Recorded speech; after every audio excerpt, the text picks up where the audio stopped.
Pickup வந்து கொஞ்சம் அதை விட இது கொஞ்சம் ஸ்லைட்டாக ட்ராப் ஆகிருக்கு. 4th gear 120.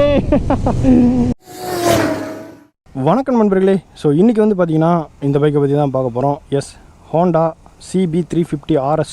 ஸோ இது வந்து பார்த்திங்கன்னா ஹைனஸ்க்கு அப்புறம் புதுசாக மாடிஃபை பண்ணி அப்கிரேட் பண்ணி இப்போ நியூவாக விட்டுருக்காங்க. ஸோ இதான் பைக்கோட கீ.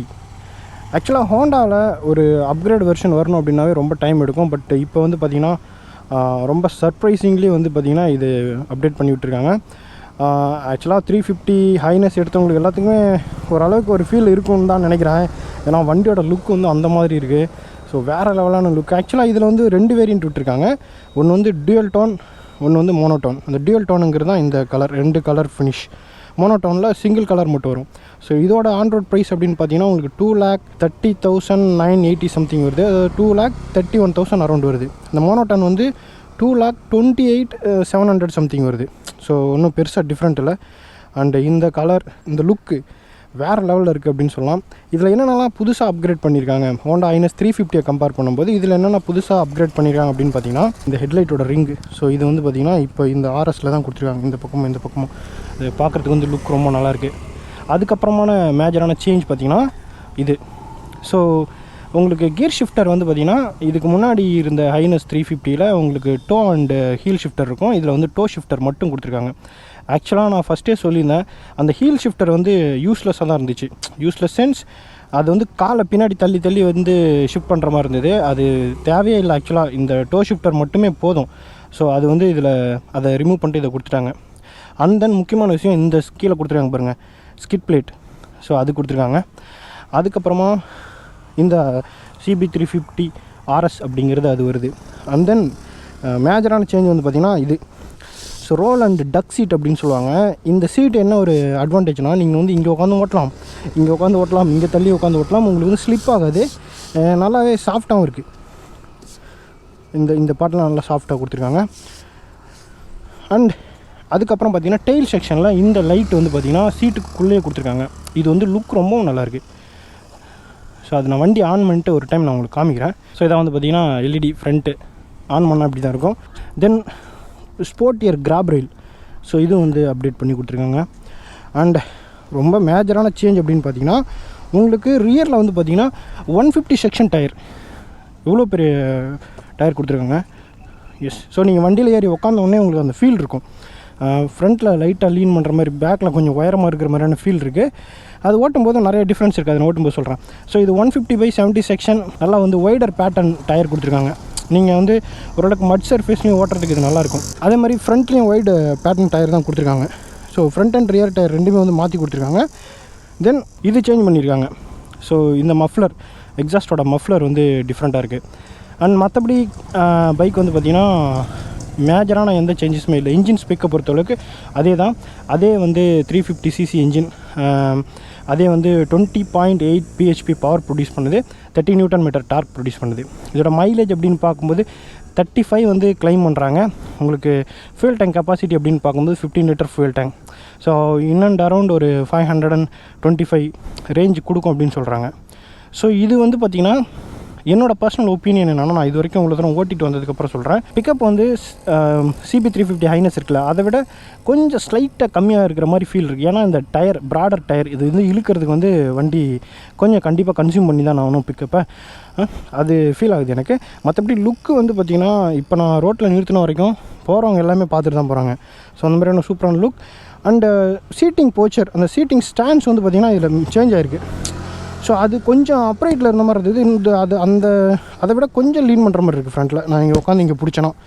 ஸோ மற்றபடி பில்லியன் கம்ஃபர்ட் அப்படின்னு பார்க்கும்போது அதில் வந்து உங்களுக்கு இன்னும் இதை விட பெட்டரான பில்லியன் கம்ஃபர்ட் இருந்திருக்கும். ஸோ இதில் வந்து கொஞ்சம் குட்டியான சீட்டு தான் கொடுத்துருக்காங்க.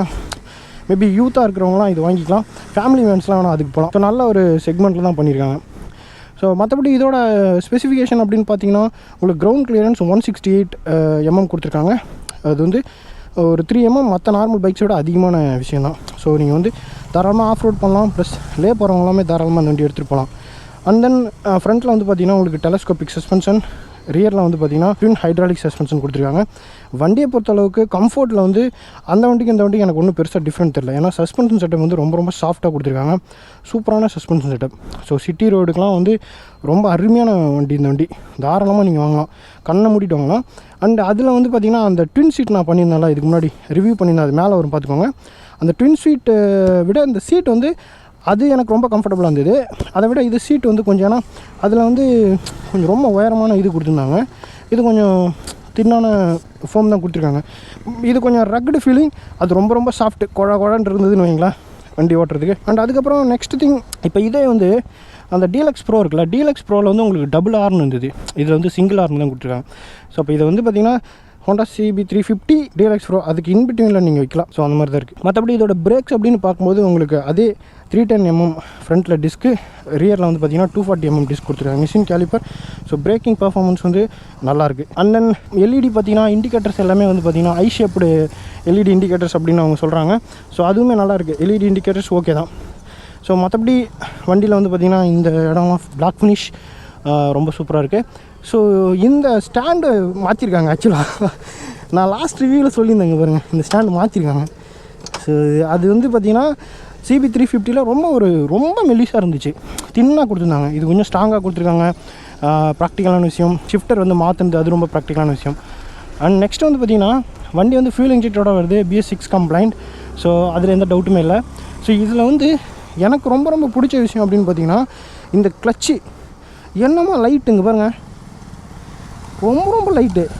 என்ன டெக்னாலஜியாக யூஸ் பண்ணுறாங்களே தெரியல. ஹோண்டா கிளச் மட்டும் பார்த்திங்கன்னா அவ்வளோ லைட். ஸோ கிளச்சை வந்து டிராஃபிக்கில் யூஸ் பண்ணுறதுக்குலாம் வந்து பட்டர் ஸ்மூத்து, அந்த அளவுக்கு அருமையாக பண்ணியிருக்காங்க. இந்த இடத்துல வந்து பார்த்திங்கன்னா ரியர் பிரேக் ஃபியூல் லிட் கொடுத்துருக்காங்க. ஸோ இது வந்து ஃப்ரண்ட் பிரேக் வருது. ஹேண்டில் பார் செக்ஷன் அப்படின்னு பார்த்தீங்கன்னா ஸோ இதில் வந்து இங்கே பேஸ் ஸ்விட்ச் இருக்குது, இன்டெகிரேட்டட் பேஸ் ஸ்விட்ச். நீங்கள் லோ பீம் ஹை பீம் போட்டுக்கலாம், திரும்ப ப்ரெஸ் பண்ணிங்கன்னா பேஸ் ஸ்விட்ச். அதுக்கப்புறம் இது வந்து ஹார்ன் வந்து ரொம்ப பேசிக்காக இருக்குது. இண்டிகேட்டர். ரைட் சைடில் வந்து பார்த்திங்கன்னா என்ஜின் கில் ஸ்விட்ச், அதுவும் இன்டெகிரேட்டட், ப்ளஸ் ஸ்டார்ட் பட்டன் அழுத்தினீங்கன்னா ஸ்டார்ட் ஆகும். இது வந்து hazard light. Yes. So hazard போட்டால் எப்படி இருக்குன்னு காமிக்கிறேன். ஸோ இதுதான் வந்து ஐ ஷேப்டு எல்இடி அப்படின்னு சொல்கிறாங்க. அதுக்கப்புறம் முக்கியமான சேஞ்ச் வந்து பார்த்திங்கன்னா ஃப்ரண்ட் சஸ்பென்ஷனில் இந்த பூட் கொடுத்துருக்காங்க. ஸோ இதுதான் ஆக்சுவலாக லுக்கு வந்து ரொம்ப சூப்பராக இருக்குது லாஸ்ட்டில் இருந்ததை விட. ஸோ ஆர்எஸ் இது வந்து பார்த்திங்கன்னா உங்களுக்கு யமஹாவில் வந்து 150cc ஒரு வண்டி அது லான்ச் பண்ணுறேன்னு சொல்லியிருந்தாங்க. பட் அவங்க லான்ச் பண்ணல.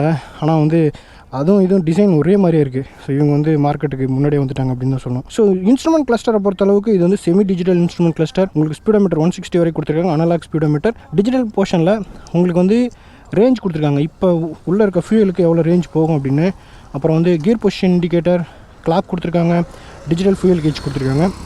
அது மட்டும் இல்லாமல் இது வந்து பார்த்திங்கன்னா இந்த டீன் இருக்குது பார்த்தீங்களா, இது வந்து ஹோண்டா செலக்டபிள் டார்க் அப்படிம்பாங்க. இது வந்து ஆன் ஆஃப் பண்ணிக்கலாம். நீங்கள் வந்து ரொம்ப மட் சர்ஃபேஸில் போகும்போது உங்களுக்கு ஸ்கிட் ஆகாமல் இருக்கணும் அப்படின்னா சொன்னால் இது நீங்கள் ஆஃப் பண்ணிக்கலாம். ஸோ வண்டி வந்து நார்மலாக மூவ் ஆகும். இது வந்து பார்த்திங்கன்னா சைடு ஸ்டாண்ட் இண்டிகேட்டர். இது வந்து லோ பீம் ஹை பீம்க்கு, நியூட்ரல், அதுக்கப்புறம் என்ஜினோட மால் ஃபங்க்ஷன் இண்டிகேட்டர், அதுக்கப்புறம் ஈக்கோ. இந்த ஈக்கோங்கிறது வந்து பார்த்திங்கன்னா ஒரு கியரில் ஒரு ஸ்பீட் போகும்போதும் நம்ம ஈக்கோவில் போகிறோமா இல்லை ரொம்ப ரெவ் பண்ணி ஓட்டுறோமா அப்படிங்கிறது காமிக்கும். ஈக்கோலன்னு காமிச்சிது அப்படின்னா நம்ம வந்து ப்ராப்பராக ரைட் பண்ணுறோன்னு அர்த்தம். நல்லா வந்து ஃபியூல் எஃபிஷியன்சி கிடைக்கும். இது வந்து ஏபிஎஸ் இண்டிகேட்டர். ஸோ ஏபிஎஸ் வந்து சுவிட்ச் ஆஃப் பண்ணுற மாதிரியான ஒரு ஆப்ஷன் கொடுக்கல. அப்புறம் வந்து பார்த்திங்கன்னா உங்களோட பேட்டரியோட வோல்டேஜ் அது காமிக்குது. அப்புறம் டோட்டலாக எவ்வளோ ஓட்டியிருக்கோம் அப்படிங்கிற ஓடோ. அப்புறம் ட்ரிப் ஏ, அப்புறம் ட்ரிப் பி. ஸோ இது வந்து பார்த்திங்கன்னா உங்களுக்கு ஆவரேஜ் ரியல் டைம் மைலேஜ் காமிக்கும் இதில். ஸோ இது வந்து பார்த்திங்கன்னா ஆவரேஜ் ட்ரிப் ஏவோட ஆவரேஜ் வந்து 25 காமிக்குது. ஸோ இது வந்து ரேஞ்ச் அவ்வளோதான் இது வந்து செட் பண்ணுறதுக்கு. ஸோ வண்டியில் இன்ஸ்ட்ருமெண்ட் கிளஸ்டரை பொறுத்தளவுக்கு ரொம்ப வந்து அட்வான்ஸ்டாக கொடுத்துருக்காங்க, ரொம்ப நல்ல விஷயம். அண்ட் இதில் வந்து பார்த்திங்கன்னா அந்த டீலக்ஸ் ப்ரோவில் வர மாதிரியான அந்த 4 சுவிட்ச்லாம் இதில் வரல. ஓகேங்களா, அது நீங்கள் பார்த்துக்கோங்க. வண்டியோட குவாலிட்டி அப்படின்னு பார்த்திங்கன்னா ஃபிட் அண்ட் ஃபினிஷ் ரொம்பவுமே நல்லாயிருக்கு. அண்ட் இதில் வந்து பார்த்திங்கன்னா இந்த அலாய் ரிம்மும் வந்து நல்லா டிசைன் பண்ணியிருக்காங்க. ஒயிட் ஷேப்டு அலாய் வீல் கொடுத்துருக்காங்க. ப்ராக்டிகாலிட்டி அப்படின்னு பார்க்கும்போது உங்களுக்கு சென்டர் ஸ்டாண்ட் வருது. அதுக்கப்புறம் வந்து பார்த்திங்கன்னா இங்கே சாரி கார்டு வருது. ஸோ நியூ அப்டேட்னா அவ்வளோதான் கைஸ். ஸோ இப்போ நம்ம வண்டியை ரைட் பண்ணி பார்ப்போம். என்ன வந்து ஹோண்டா ஐனஸ் 350 இதுக்கு என்ன பெருசாக ஃபீல் ஆகுது அப்படிங்கிறது நான் இப்போ காமிக்கிறேன், வாங்க போகலாம். ஸோ வந்து எனக்கு ஹோண்டா CB350 ஐனஸில் வந்து ஏதோ கொஞ்சம் அப்ரைட்டில் இப்படி உட்காந்துருக்க மாதிரி ஃபீல் இருந்தது. இதில் ஓடும்போது கொஞ்சம் லைட்டாக ஃப்ரண்ட்டில் லீன் பண்ணுற மாதிரியான ஒரு ஃபீல் இருக்குது. 350யோட லீன் பண்ணுற மாதிரி இருக்குது. இப்போ அது தெரில. ஸோ அது எனக்கு சரியாக ஞாபகம் இல்லை. இது நீங்கள் பார்த்துக்கோங்க. பெருசான எனக்கு எதுவும் டிஃப்ரென்ஸ் தெரியல. ஆனால் என்னென்னா ஏறி உக்காந்தோடனே பின்னாடி டயர் வந்து லைட்டாக முன்னாடி தூக்குற மாதிரியான ஒரு ஃபீல் இருக்குது அதை கம்பேர் பண்ணும்போது. ஏன்னா வந்து பெரிய டயர் போட்டிருக்காங்க, ஓட்டும் போது அப்படி தான் இருக்குது. ப்ளஸ் முன்னாடி இருந்த ஒரு சாஃப்ட்னஸ் அந்த ரியர் சஸ்பென்ஷன்லாம் இப்போ இல்லை. ஸோ டயர் வந்து தெரியுது, பெரிய டயர் பின்னாடி உருண்டுட்டு வர மாதிரியான ஒரு ஃபீல் நல்லாவே உங்களுக்கு தெரியுது. ஓட்டி பார்த்தீங்கன்னா உங்களுக்கு தெரியும். ஸோ இப்போ நம்ம ஸ்டார்ட் பண்ண வண்டியை. So here we go. Ultra light slipper clutch நியூட்ரலில் இருக்குது. ஸோ அதான் வண்டி ஸ்டார்ட் ஆகிடுச்சு. ஸோ எக்ஸாஸ்ட் நோட் வந்து பார்த்திங்கன்னா எக்ஸாஸ்ட் நோட்டில் எந்த ஒரு பெருசான டிஃப்ரென்ஸும் இல்லை. அது உங்களுக்கு காமிக்கிறேன்.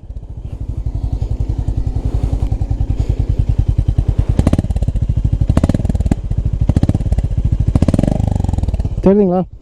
ஸோ எக்ஸாஸ்ட்டில் வர சவுண்டு என்ஜின்லேருந்து வரல. என்ஜின் வந்து பார்த்திங்கன்னா ஒரு ஸ்பூனை வச்சு பட்டரை வைப் பண்ண எப்படி இருக்கும் அந்த மாதிரி ரன் ஆகுது. படும் ஸ்மூத்து. இதுக்கு மேலே என்னால் எப்படி சொல்கிறதுன்னு தெரியல, அவ்வளோ ஸ்மூத் என்ஜின் ரன்னிங். ஆனால் இந்த எக்ஸாஸ்ட் சவுண்டு வந்து அவங்க என்ன பண்ணியிருக்காங்கன்னா அந்த எக்ஸாஸ்ட்டில் பைப்லேருந்து வர வச்சிருக்காங்க சம் மெக்கானிசம் பண்ணி. ஸோ அது சவுண்ட் அங்கேருந்து தான் வருது, நல்லாவே தெரியுது. இங்கே பாருங்க. எஸ், ஸோ சவுண்டு மட்டும் தனியாக வருது. அண்ட் இதில் ஃபஸ்ட் கியர்லேருந்து அந்த செகண்ட் கியர் போகும்போது அந்த புல்லிங் இருக்குல்ல, அது வந்து ரொம்பவும் சூப்பராக இருக்குது. ஸோ இப்போ கியர் போட்டு அப்படியே கிளச்சு விட்டோன்னா அப்படியே வண்டி ஒரு ஒரு ஒரு ஜம்ப்பு, அது வந்து ரொம்ப நல்லாவே இருக்குது. இப்போ வந்து பார்த்தீங்கன்னா நான் யூகோ மோடில் போயிட்டுருக்கேன். செகண்ட் கியர் 40 கிட்ட யூகோ மோடு காமிக்குது. Here we go.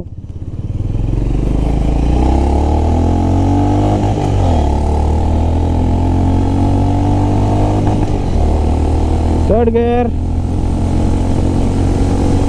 கியரில் 100.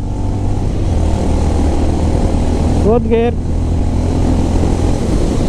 So guys, வேறு லெவலான ஒரு அப்கிரேடு உண்மையாலுமே சொல்கிறேன். ஆக்சுவலாக நான் வந்து ஹோண்டா ஐனஸ் பண்ணும்போது அதில் வந்துட்டு 120 கிட்ட தான் போகும்போது அந்த ஸ்லைட் வாபிள் இருந்துச்சு.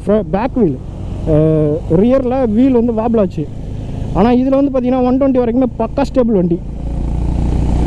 உண்மையாலுமே நல்லா வேலை செய்யுது. 130 செக்ஷன் டயருக்கும் 150 செக்ஷன் டயருக்கும் கண்டிப்பாக நம்மளால் டிஃப்ரென்ஸ் வந்து ஃபீல் பண்ண முடியுது.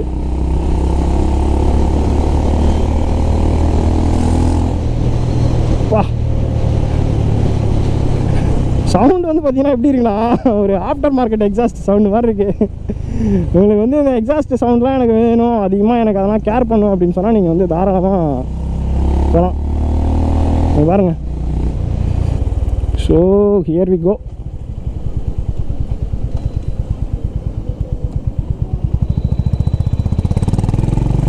டாப் ஸ்பீட் அடிச்சு பார்க்குறேன். First gear 40, second gear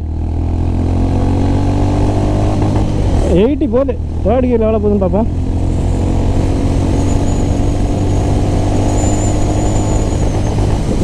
third gear வந்து பார்த்தீங்கன்னா 110. ஃபோர்க்கு விண்டு பிளாஸ்ட் வந்து ரொம்ப அதிகமாக இருக்குது. நான் டக் பண்ணிக்கிறேன். 120.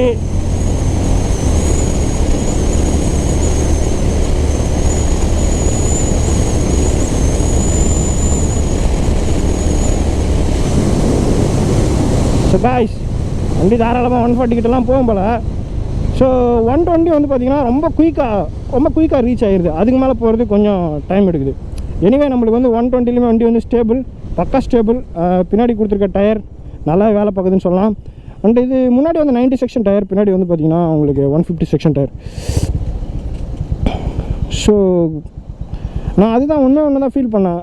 என்னடா அது டாப் ஸ்பீட் போகும்போது ஸ்லைட்டாக அந்த சஸ்பென்ஷன் செட்டப்பா இல்லை டயரா அப்படின்னு சொல்லி நான் ஃபீல் பண்ணிகிட்டு இருந்தேன். So great. நல்லா வந்து டாப் ஸ்பீடு போகணும், ஹைவேல வந்து நல்லா க்ரூஸ் பண்ணணும் அப்படிங்கிறவங்களுக்கு வண்டி வந்து சூப்பரான வண்டி. கண்ணை மூடிட்டு எடுக்கலாம் நீங்கள். Here we go.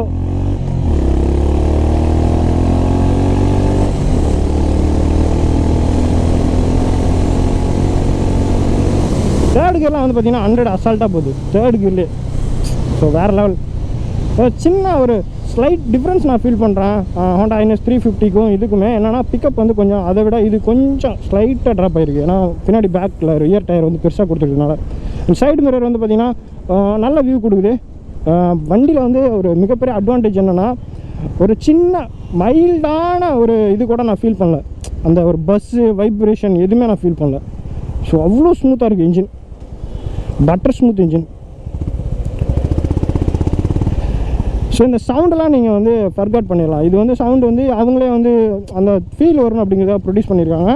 இது என்ஜின்லேருந்து வரல. என்ஜின் வந்து பார்த்திங்கன்னா வேறு லெவல் ஸ்மூத்னஸ்.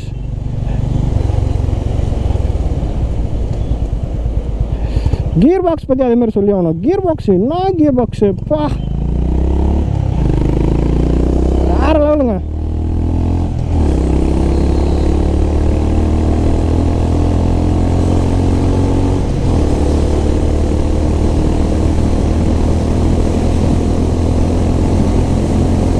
Fourth gear 120. காடு என்னால் வந்து இங்கே 120க்கு மேலே போகிறதுக்கு டிஸ்டன்ஸ் இல்லை, அதான் கொஞ்சம் டைம் எடுக்குது. மற்றபடி இந்த என்டையர் ஸ்ட்ரெச் வந்து ஃப்ரீயாக இருந்ததுன்னா தாராளமாக நம்ம வந்து 120 அடிக்கலாம். So here we go.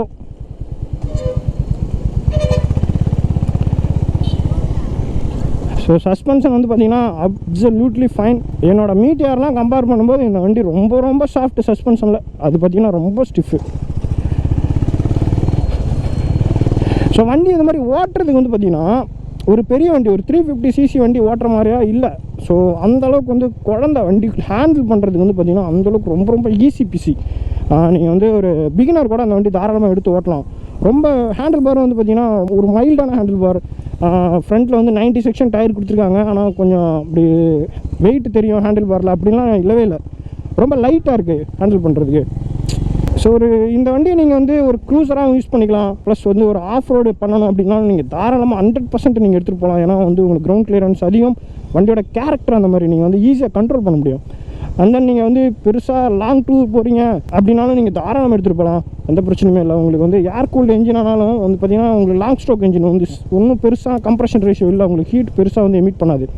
And next வந்து பார்த்திங்கன்னா நீங்கள் சிட்டிக்குள்ளே ஓட்டுறீங்க, டே டு டே கம்யூட்டிங்னா உங்களுக்கு 35 மைலேஜ் கிடைக்குது. நீங்கள் நல்லா ஹேண்டில் பண்ணிங்கன்னா இன்னும் கூட அந்த வண்டியிலேருந்து எடுக்கலாம். ஸோ ஏன்னா வந்து உங்களுக்கு பவர் டெலிவரி ஒன்றும் பெருசாக நார்மஸாக வருது அப்படிங்கிற மாதிரிலாம் கிடையாது. ஸோ நீங்கள் சிட்டிக்குள்ளே ஓட்டணும் அப்படின்னு சொன்னாலும் நீங்கள் வந்து தாராளமாக இந்த வண்டியை யூஸ் பண்ணலாம், அதில் எந்த சந்தேகமும் இல்லை. அண்ட் இதில் வந்து முக்கியமான விஷயம் நான் என்ன ஃபீல் பண்ணுறேன்னா, இந்த வண்டியை வந்து நீங்கள் கார்னரிங் வந்து அருமையாக பண்ணலாம். ஸோ ஆக்சுவலாக என்னையே வந்து படுக்க வைக்குது. ஆக்சுவலாக வேணுன்னே வந்து படுக்க சொல்லுது வண்டி. இந்த வண்டி வந்து சாட்சி ஓட்ட சொல்லுது. ஸோ க்ரிப் வந்து பார்த்திங்கன்னா ரியர் வீலில் வந்து நல்லாவே வந்து டயர் வந்து நல்லா ப்ராட் டயர் இப்படி இருக்கா, 150 செக்ஷனாக நல்லா அப்படி வளைச்சி ரவுண்டாக பண்ணியிருக்காங்க. அருமையாக நீங்கள் வந்து வண்டியை கார்னரிங்லாம் படுக்க வச்சு எடுக்கலாம். ஹில் ஸ்டேஷன்லாம் நீங்கள் வந்து ஹேர்பின்மெண்ட்லாம் ஓட்டணும் அப்படின்னா அந்த வண்டியை வச்சுட்டு தாராளமாக ஃபன் என்ஜாய் பண்ணலாம், எந்த வித டவுட்டுமே கிடையாது. ஆக்சுவலாக எனக்கே வந்து ஒரு ஆசை வந்திருக்கு, பார்ப்போம் இந்த வண்டி ட்ரை பண்ணுவோமா அப்படின்ட்டு எடுத்து.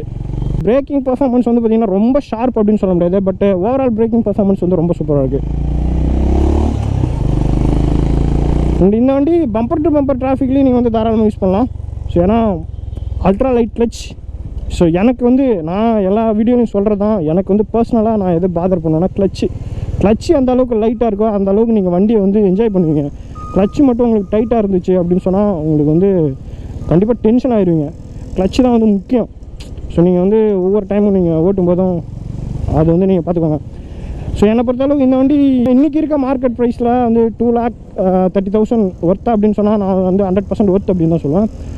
ஸோ கைஸ், நான் வந்து இப்போ ஷோரூம் வந்துட்டேன். ஸோ இங்கே தான் பிக் விங், இங்கே தான் இருக்குது, சென்னை சவுத் குன்னோண்டாவோட பிக் விங் அப்படின்னு நினைக்கிறேன். ஸோ நீங்கள் தான் வந்து நான் டெஸ்ட் ரைடுக்கு எடுத்தேன். நீங்கள் வேணும் அப்படின்னு சொன்னால் நீங்கள் வந்து டெஸ்ட் ரைடுக்கு வாங்க, வந்து ட்ரை பண்ணி பாருங்கள் வண்டியை, அதுக்கப்புறம் நீங்கள் வந்து டிசைட் பண்ணுங்கள். ஸோ அப்சல்யூட்லி நான் வந்து செம்மையாக என்ஜாய் பண்ணேன் கைஸ். ஸோ இந்த வீடியோ பிடிச்சிருந்தா லைக் பண்ணுங்கள், ஷேர் பண்ணுங்கள், மறக்காமல் அந்த சேனலை சப்ஸ்கிரைப் பண்ணுங்கள். ஏதாவது டவுட் இருந்ததுன்னா நீங்கள் கமெண்ட் செக்ஷனில் தெரியப்படுத்துங்க, நான் ரிப்ளை பண்ணுறேன். மீண்டும் அடுத்த வீடியோவில் சந்திக்கலாம். அது வரைக்கும் நன்றி, பாய்.